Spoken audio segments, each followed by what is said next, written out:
नमस्कार दोस्तों, स्वागत है आपका मेरे YouTube चैनल पर देश इंग्लिश सेंटर पर। दोस्तों, आपके लिए फिर एक मैं बहुत ही प्यारी सी स्टोरी लेकर के आया हूँ। उम्मीद करता हूँ ये स्टोरी भी आपको पसंद आएगी और हर बार की तरह इसमें भी आपको ढेर सारे वर्ड मीनिंग सीखने के लिए मिलेंगे।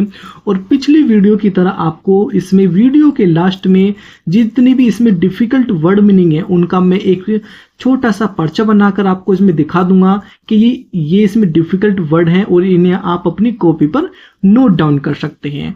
तो सबसे पहले देखेंगे वीडियो का टाइटल क्या है आज का। द थ्री पोट्स, थ्री यानी कि तीन, पोट्स का अर्थ होता है बर्तन, यानी कि तीन बर्तन। और बर्तन जो है इसमें एक घड़े की तरह बर्तन है इसमें, यानी कि तीन बर्तन, जितने बड़े घड़े होते हैं ना उस तरह के इसमें तीन बर्तन है। इस स्टोरी को जब मैंने रीड किया तब मुझे ऐसा महसूस हुआ, यानी कि जो बर्तन है वो तीन घड़ों के बराबर है, यानी कि घड़ों की तरह है। तो देखते हैं तीन बर्तन स्टोरी का नाम है कि इस स्टोरी में ऐसा नाम क्यों रखा गया है, क्या है तीन बर्तन। बिफोर डाइंग, मरने से पहले, ए रिच मैन, एक अमीर आदमी ने, टोल्ड बताया, हिज थ्री सन, अपने तीन बेटों को, टू डिग खोदने के लिए, अंडर हिज बेड, अपने बिस्तर के नीचे। बट बिफोर डाइंग, मरने से पहले, ए रिच मैन, एक अमीर आदमी ने, टोल्ड बताया, हिज थ्री सन, अपने तीन बेटों को, to dig under his bed, उसके बेड के नीचे खोदने के लिए। तो दोस्तों, एक व्यक्ति था, वो व्यक्ति मरने वाला था, लेकिन मरने से पहले उस व्यक्ति ने अपने तीन बेटों को से कहा कि मेरे बेड के नीचे खोदने के लिए, यानी कि जब मैं मर जाऊं तो तुम्हें क्या करना, तुम्हें मेरे बेड के नीचे खोदना है। अब देखते हैं ऐसा वो क्यों कह रहा है, स्टोरी को आगे पढ़ेंगे। वह, जब ही वॉज गोन, जब वह जा चुका था, यानी कि जब वह खत्म हो चुका था या जब वह जा चुका था। कौन? जो व्यक्ति कह रहा था, यानी कि जो मरने वाला था वो मर चुका था या जा चुका था, ऐसे आप समझ सकते हैं। Some days after his death, उसकी मृत्यु के कुछ दिन बाद, उसकी मृत्यु के कुछ दिन बाद, द सन्स, बेटों ने, डग, खोदा। दोस्तों, ये जो डिग होता है, ये डिग माने खोदना, लेकिन इसकी ये सेकंड फॉर्म है डग, यानी कि खोदा। तो तीनों बेटों ने खोदा, कहां खोदा? At the spot, at the spot यानी कि स्थान पर। कौन से स्थान पर? वही वाले स्थान पर जहां उसके पिता ने कहा था कि मेरे बेड के नीचे खोदना। एंड अनअर्थड, एंड अनअर्थिड, अनअर्थिड का अर्थ होता है पता लगाया या मिला। क्या मिला? थ्री पोट्स, तीन बर्तन, यानी कि उन्हें मिले, क्या मिले? तीन बर्तन मिले। भाई जैसे ही उन्होंने अपने पिता के बेड के नीचे खोदना स्टार्ट किया तो उन्हें वहां तीन बर्तन मिले। अब दोस्तों, तीन बर्तन कैसे थे? वो ऊपर नीचे करके रखे हुए थे, यानी कि एक के ऊपर रखे हुए थे। द टॉप मोस्ट पोट, यानी कि टॉप मोस्ट पोट यानी कि सबसे ऊपर वाले बर्तन में, कंटेनिड, रखा हुआ था। क्या रखा हुआ था? मड। मड यानी कि कीचड़ आप कह सकते हो या आप कह सकते हो मिट्टी। मड का अर्थ वैसे कीचड़ होता है। तो जो सबसे ऊपर का जो बर्तन था उसमें मिट्टी रखी हुई थी, यानी कि कीचड़ रखी हुई थी। द मिडल पोट, यानी कि मिडिल का अर्थ होता है बीच वाला। द मिडिल पोट, बीच वाले बर्तन में, कंटेनिड, रखा हुआ था, काउ डंग। काउ डंग यानी कि गाय का गोबर। भाई पहले वाले में क्या रखा हुआ था? पहले वाले में कीचड़ रखा हुआ था बर्तन में, और उसके जो नीचे था, यानी कि जो बीच का था, उसमें काउ डंग रखा हुआ था, यानी कि गाय का गोबर। दोस्तों, डंग अच्छा वर्ड आप लिख सकते हो, डंग का अर्थ होता है गोबर। अब देखते हैं तीसरे वाले में क्या निकलता है। एंड, और, द लोवेस्ट पोट, यानी कि सबसे नीचे वाले बर्तन में, कंटेनिड, रखा हुआ था, स्ट्रा। स्ट्रा यानी कि भूसा। भाई जो सबसे नीचे वाला बर्तन था उसमें भूसा रखा हुआ था, जिसे हम भूस भी कह देते हैं और भूसा भी कहते हैं। आगे देखते हैं। बिलो दिस पोट, उस पोट के नीचे, यानी कि जो सबसे नीचे वाला जो बर्तन था उस बर्तन के नीचे वोज था, ए सिल्वर कॉइन, एक चांदी का सिक्का। भाई देखो, चार चीजें हो गई, यानी कि तीन तो बर्तन हो गए, और जो सबसे लास्ट का जो बर्तन था जिसमें क्या निकला था, जिसमें उसमें निकला हुआ था भूसा, यानी कि उस बर्तन के नीचे, तीसरे वाले के, उसके नीचे एक चांदी का सिक्का भी था। आप देखते हैं ऐसा ये क्या पहेली है। दे रैक्ड दियर ब्रेन्स, दे रैक्ड उन्होंने खराब कर लिया, दियर ब्रेन्स अपने दिमागों को, भाई उन्होंने अपने दिमागों को खराब कर लिया या नष्ट कर लिया। क्यों नष्ट कर लिया? यानी कि उन्हें समझ में ही नहीं आ रहा था कि उनके पिता ने ऐसा क्यों किया और ऐसा क्यों रख कर गए हैं। किसी में भूसा रखा हुआ था, किसी में कीचड़ रखी हुई थी और किसी में गाय का गोबर था और सबसे नीचे एक चांदी का सिक्का भी था। यानी कि ये पहेली उन्हें कुछ समझ में नहीं आ रही थी, इसलिए उनका जो दिमाग था वो नष्ट हो गया था, यानी कि खराब हो गया था। आगे देखते हैं। बट लेकिन नून ऑफ देम, उनमें से कोई नहीं, could come up an explanation, यानी कि उनमें से कोई भी स्पष्टीकरण ना दे सका।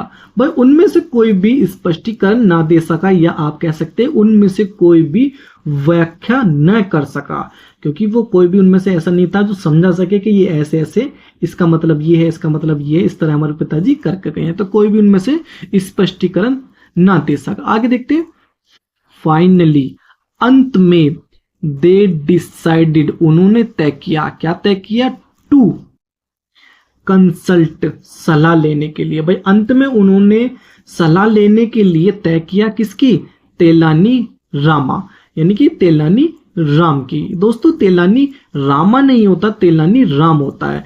जैसे आपने देखा होगा रामा, युधिष्ठिरा, इस तरह के आपने लिखा हुआ देखा होगा, लेकिन बोलते में युधिष्ठिरा है, लेकिन जब हम इसकी बात करते हैं तो युधिष्ठिर होता है, रामा यानी कि राम होता है। तो ऐसे ही है तेलानी रामा, यानी कि तेलानी राम। भाई उन्होंने तेलानी राम से सलाह लेने के लिए सोचा या तय किया। तेलानी सेड, तेलानी ने कहा। क्या कहा? द टॉप मोस्ट, यानी कि सबसे ऊपर वाले बर्तन में, कंटेनेड, रखा हुआ था। भाई जो सबसे ऊपर का जो बर्तन है जिसमें मिट्टी रखी है वो क्या है, उसका देखते हैं उसका मतलब क्या। दैट मीन्स, उसका मतलब है, ही वेंट्स, वह चाहते थे, हिज एल्डेस्ट सन, अपने सबसे बेटे को, अपने सबसे बड़े बेटे को चाहते थे वो, टू हैव हिज फील्ड, अपने खेतों को देना।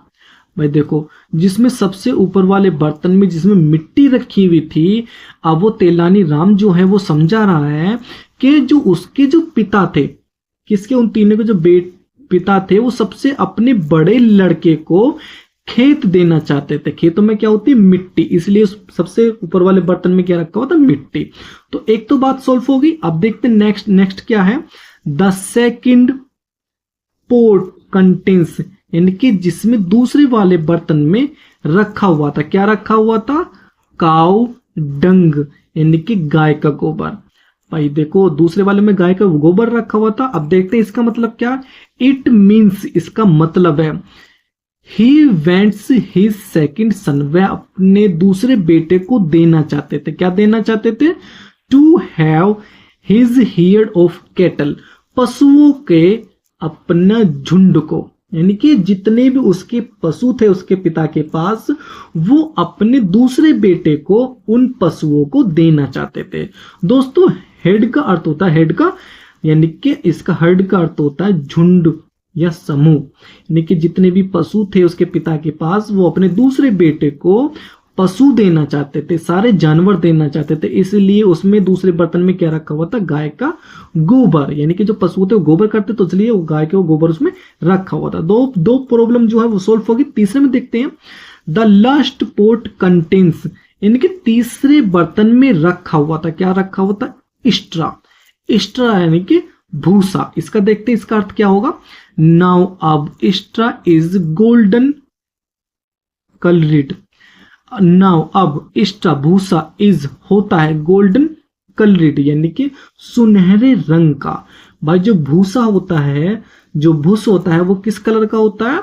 वो थोड़े से पीले से कलर का होता है, यानी कि सुनहरे रंग का होता है, सुनहरे रंग का यानी कि सोने की तरह। तो आगे देखते हैं।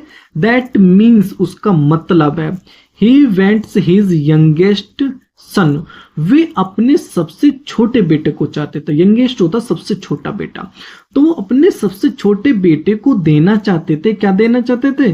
To have all his gold, यानी कि अपना सारा सोना। वो अपने तीसरे बेटे को, यानी कि सबसे छोटे बेटे को, अपना सारा सोना देना चाहते थे, क्योंकि सोने का रंग भी कैसा होता है? भूसे की तरह होता है, यानी कि हल्का पीला पीला सा। आगे देखते हैं, एंड और योर फादर न्यू, तुम्हारे पिताजी जानते थे, यानी कि जो तुम्हारे पिताजी थे वो जानते थे, you would come to consult me, कि तुम मेरे पास सलाह लेने के लिए आओगे।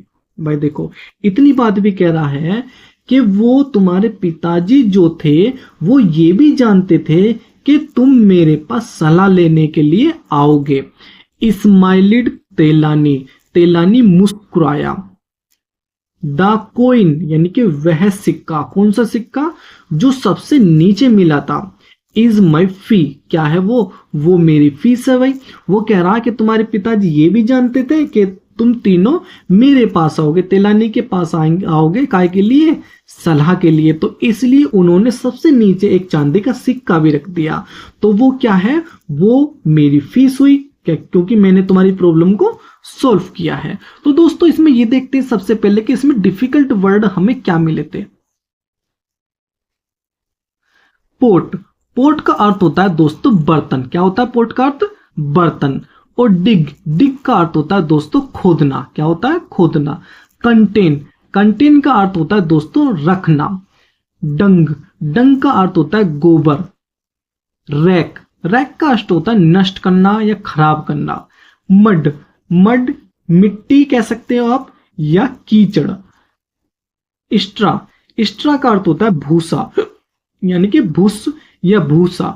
कंसल्ट, कंसल्ट का अर्थ होता है सलाह।